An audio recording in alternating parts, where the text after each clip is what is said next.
அவர் உள்ளத்தை திறந்தார்.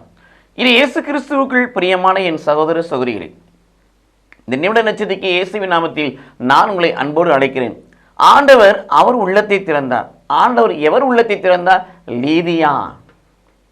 லீதியா என சொல்லக்கூடிய பெண்ணினுடைய உள்ளத்தை, மனத்தை கடவுள் திறந்தார். பிரியமானவர்களே, பல பேர் அந்த சபையில் கூடியிருக்க, பல பேர் அவரிடத்தில் கூடியிருக்க, அங்கே ஆண்டவர் ஒரு மகளின் மனத்தை திறக்கக்கூடியவராயிருந்தார், ஒரு மகளுடைய உள்ளத்தை திறக்கக்கூடியவராயிருந்தார். அதற்கு காரணம் என்ன? அவள் நாள்தோறும் கடவுளை வழிபட்டு வந்தார்.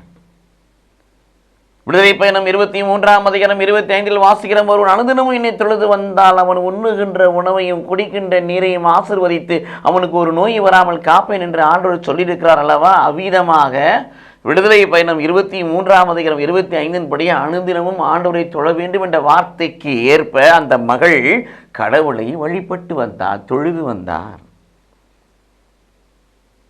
தன் வீட்டாரோடு சேர்ந்து, தன் குடும்பத்தாரோடு சேர்ந்து திருமுழுக்கு பெறுவதிலே அவர் ஆர்வமாயிருந்தார். உலகத்தில் வாழ்கிற அவள் ஆண்டவரிடத்தில் நம்பிக்கை கொண்டுள்ளவளாய் இருந்தார். தன்னுடைய நம்பிக்கையெல்லாம் ஆண்டவர் மீது செலுத்தினார். இத்தகைய வாழ்வு அவளுக்குள் இருந்தபடியினாலே கடவுள் அவர் உள்ளத்தை திறந்தார். கடவுளுக்கு ஏற்புடைய செயல்கள்,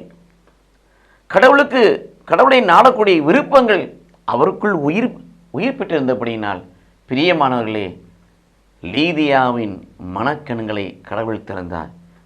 ஆம், நாம் அனுதினமும் கடவுளை வழிபடக்கூடியவர்களாக, திருமுழுக்கில் கொடுக்கப்பட்ட வாக்குறுதியின்படி நம்முடைய வாழ்க்கையை அமைத்துக் கொள்ளக்கூடிய பிள்ளைகளாக, ஆண்டவர் மீது மட்டும் நம்பிக்கை கொண்டுள்ள பிள்ளைகளாக இருக்கின்ற பொழுது நம்முடைய மனக்கண்களை, நம்முடைய உள்ளத்தை கடவுள் திறப்பார், வெளிப்பாடுகளை கொடுப்பார். அநேக காரியங்களை நம்மை கொண்டு ஆண்டவர் பூமியிலே செயல்படுத்துவார். அத்தகைய அனுபவத்தை பெற்றுக்கொள்ள லீதியாவின் வழியில் நாமும் செல்வோம். கடவுள் நம்மை ஆசீர்வதிப்பாராக. ஆமென்.